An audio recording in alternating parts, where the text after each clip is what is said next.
Hi ladies and gents, Pond here with another video for Rise of Empires, Ice and Fire. Today we're back on the Eden map. We're coming towards the end of week 4 of the season. I know people were kind of keen to find out how our season is progressing, what I'm doing.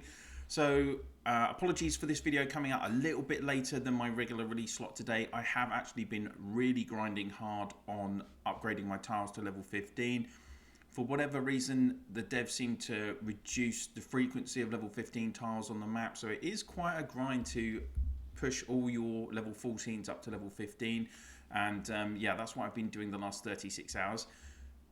Just looking at me individually, as I say, I've upgraded up to level 15 tiles. My loyalty is at 7,300. Don't forget, I do have all of my spec points going into blue right for that extra 1,200 points from the United Research nodes. So that is obviously giving me that boost. I will keep pushing to get my loyalty as high as I can in the next probably week and a half. If I can take level 16s just purely through actually finishing all of the coalition base camps, that'd be absolutely great. We'll wait and see. I'm hopeful that I'll be taking, obviously I've got 7 more upgrades to go to hit level 16. I'll be able to take poisoned within a few more upgrades, so I'm looking forward to that. And of course, in the last week of the season, there are multiple challenges on the seasonal challenge which involve taking level 16 tiles. So if you're going to get that level 50 on the seasonal challenge, then you do want to be getting that loyalty up to 8,000. But we'll see how we go with that. In terms of my specialty level, I haven't gone up again this week, just sitting a little bit short of my 70th point. So nothing really of note to add there. Once I do get another point, I will pop it in this middle column here to give me the extra honor gains from my building upgrades. In terms of my buildings, let's have a look at the honor structures. I need to actually do some, I've got materials ready to harvest, so I am just harvesting materials and producing as quickly as I can. I do always keep a couple of tiles for lumber and iron so that I can get construction materials. You need those for your teleport pads, upgrading your workshops and the fortresses, so I kind of keep an eye on that.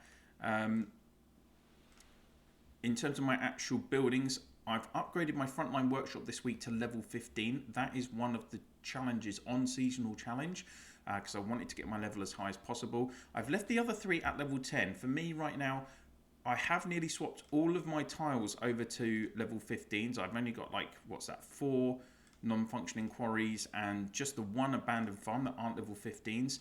And if you saw from just when I harvested then, that pretty much covers it with my 3 processing queues. It's taking 6 hours. It balances out just about right. And the reason I'm keeping these levels down, the other 3 down at level 10, is so that towards the end of the season, when I switch over my points onto the green banner, and we're going to be using this civil engineering skill, which after usage, construction honor gains increase by 100% for 2 hours. And also we get the honor award every day. But most important is the civil engineering. I'll have lots of upgrades on my workshops to do, and that is where you're going to get those big increases in your honor points and gain more specialty points because you're able to do lots of upgrades because you've held off at this point. So my advice would be to do this, upgrade one of your workshops to 15 and then keep the others at 10 so you can do what I've just explained. My base camps, level 20, base camp 1's finished, base camp 2's at 17, 3 at level 13, and base camp 4 is at a level 11. You're looking at significant amounts required to upgrade at the moment, 2.9, 2.8, and is this 2.7? 3.2. So it is a bit of a grind when you get up to these level 15, level 16 areas. You're not really going to do more than 1 upgrade a day if you're lucky. My assault fortresses, garden fortresses, I've done some upgrades on these. They could be higher really. I would have done some more upgrades on these if we were getting into crunch time in times of battles, but we've had a quieter week this week. A bit of just tile cleaning. Poor old U17, we've been chasing them around the map still, but nothing too major. If I had to engage in more combat, then I probably would have upgraded the fortresses higher. How am I doing in the guild? member contribution, am I 14th still? Yeah, so I'm 14th out of 200. Pretty happy with that. The way that we distribute the season rewards, the honor rewards, I probably need to be in the top 6 or 7 to gain one of those rewards. So currently, I think he's 7th. So I'm about 6,500 points behind him. He's very active. I'm going to try and push as hard as I can to see if I can get into the top 5 or 6 or 7. We'll just have to wait and see how it goes. Weekly contribution, I'm 3rd. So I am pushing really hard to hopefully close that gap. I've closed the gap by nearly 4,000 this week on him. So we'll just see how the rest of the week goes. Like I say, I'm going to be pushing as hard as I can to get into that top 5 or 6 places, because then that will hopefully get me some better rewards at the end of the season. So that's how that's going. Season challenge, I'm on level 23. I've done all my daily tasks. I've just got these 2 challenges left, taking the 30 crumbling mines. I've got 3 more needed for that, and 16 more on the half-burnt logging sites. I never purchase any levels on this, so it is all just through the actual missions. So I could upgrade to and achieve level 24 this week I'll finish crumbling mine today. If I can, I'll finish I will finish half burnt logging site as well this week. The other challenges we did, so I had occupy any territory 120 times, 500,000 influence value, and occupy 1 level 14 territory, which I was already doing. And then we had special training on your territory 30 times. Well, you should be doing at least 3 every day anyway for the daily tasks. So that was pretty easy. I did manage to have a couple of days where I had plenty of energy free to do that. Rewards. So I've picked up, some obviously regeneration serum is helpful for those troops. More training orders, honor points, great. Magic crystals, pretty good if you need energy in an emergency situation. I haven't used mine yet. I'm just keeping them saved for, like I say, for an emergency. Next level 24, get some more regeneration serums. That will help. To be honest, I don't have a lot of troop losses. I run when we're doing big building hits. I run with my 3 footman legions, all with gold gear. So that does reduce my losses from when we're taking structures. And as I say, we haven't had a lot of combat this week, so that's all fine. In the quest as well, so guild missions, we are going to achieve the target already for this week, which was 3,000 level 12 tiles or above, so that's great. In terms of guild, how are we doing? Well, in terms of our points, we are ranked 5th, as you can see on the map. Clearly, at the moment, there are kind of 5 main guilds, or at least 5 that have reached 600 points already. We're hopeful that that's going to be our minimum target for the season, was 600. So we're really pleased that we're there. How much more we can get, I don't know. NSA, TUS, UL7, they're all pushing really hard. We're in a similar level, I think, to N. So if we can squeeze out 1,000 points, we'll try. But I think realistically, we're probably going to end up with 600. You have to be respectful that there are other allies that want some points and who are actually going to be worse off than us anyway.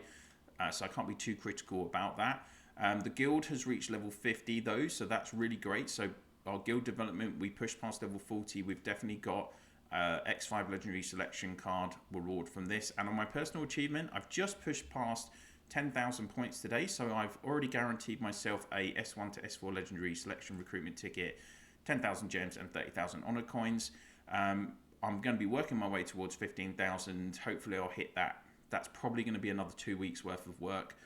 And obviously that's going to give me another X5 Legendary Selection ticket as well and 50,000 honor coins.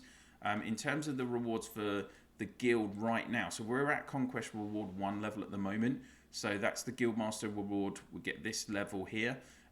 Then core rewards, we get 2 X tickets per person, 2 S1 to S4, and then the 2 of the Elite Recruitment 5, where you're guaranteed orange, but you can get other heroes as well. And then you're getting 80,000 honor coins, so that could be key The main differences between about level getting 100 occupation points and like 1,000 is pretty much the honor coins for the lower level players.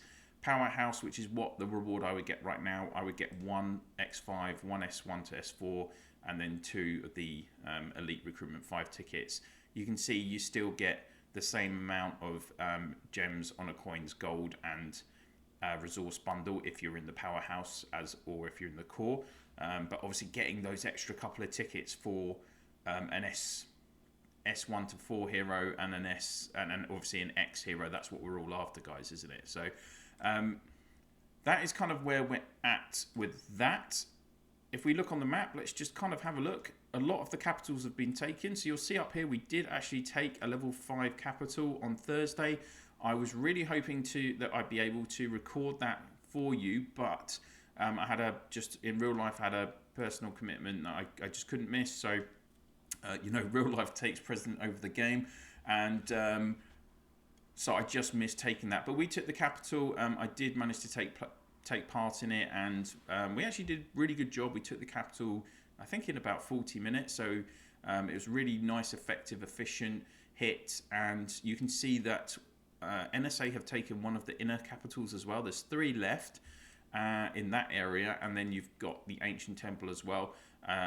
In my mind, it's going to be TUS against NSA for the Ancient Temple. They're the 2 powerhouses on the map, really.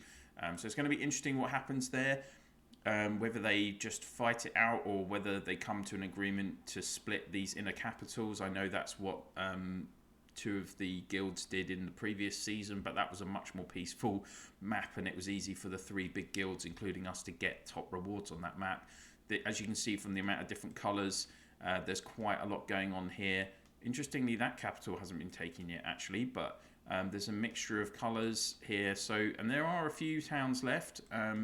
So again, like if we would be able, this is kind of close to our zone, we might be able to take a few more towns tomorrow.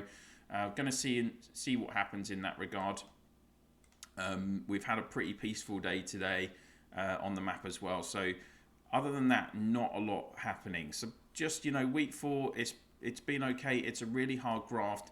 In regard to level 15 tiles, I just want to kind of quickly share my strategy of how I've taken it. So obviously in the map, you've got the core central area, which does have all of the high level tiles, okay?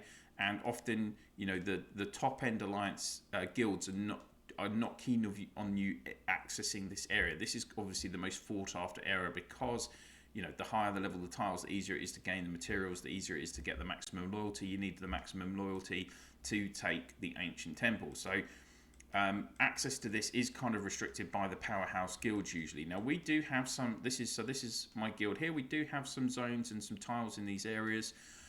What I do is I have taken some tiles in these areas, but I've also spread my bets because what you want to be mindful of is, things can change in a day on the Eden map depending on, your opponents at the end of the day. So you want to be mindful that someone might kind of be looking to take over an area. And if they're going to do that, they're going to go, you could have 200 players teleporting in, completely blitzing a zone, taking out all the tiles. So what I kind of do is I am going to split my tiles. So I've got a level 15 here.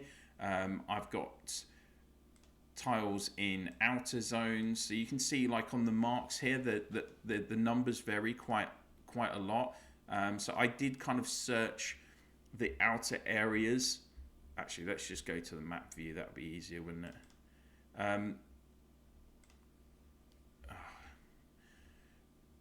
Basically, that's annoying, isn't it, as well, when the castle return arrow crosses over the map icon. I hate that, but never mind.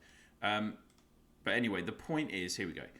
The point is, I've kind of split my tiles. So they are kind of split all across this zones where we do have tiles. And it just kind of, so I'm hedging my bets. I'm spreading my liabilities, so to speak, so that if one of our areas does fall to an opponent, then I'll only lose maybe 4 or 5 tiles in that zone. And it's not going to massively impact my personal development, rather than you just, chuck all your tiles into one similar zone, and then it gets completely taken over by an opponent, and your development can get pushed back several days, maybe even 4 or 5 days. And that could be the difference between you hitting level 16, which will affect your the challenge, and then when you're going to switch over for your honor points. So it does have a big impact on your season. So there we go, guys. That is my week 4 update, and kind of my ideas and my plans for the season, how I'm getting on. I hope you're enjoying the reviews and finding them useful to kind of gauge where you want to be. Of course, please pop in the comments if you want me to talk specifically about something else, or maybe I'm missing something you want me to include in these videos with the updates from Eden. Please do pop a comment down there for me, guys. If you're enjoying the videos, also click on that like, and if this is one of the first videos that you're watching on my channel and you haven't already, why not click on that subscribe and ring the bell so you get notifications whenever I'm dropping videos on the channel, which is daily. I'm just 2 subscribers away from 4,000 subscribers, guys. Absolutely brilliant. Thank you so much to everyone for your support so far. So if 2 people are watching this video this afternoon and you click subscribe, that's going to take me over 4K, which would be absolutely brilliant. And if you could share my channel in your alliance chats, guild chats, through Line, WhatsApp, Viber, Discord, whatever you use to share information with players that you play the game with, that would be absolutely brilliant. Thank you so much for watching, and I'll see you soon.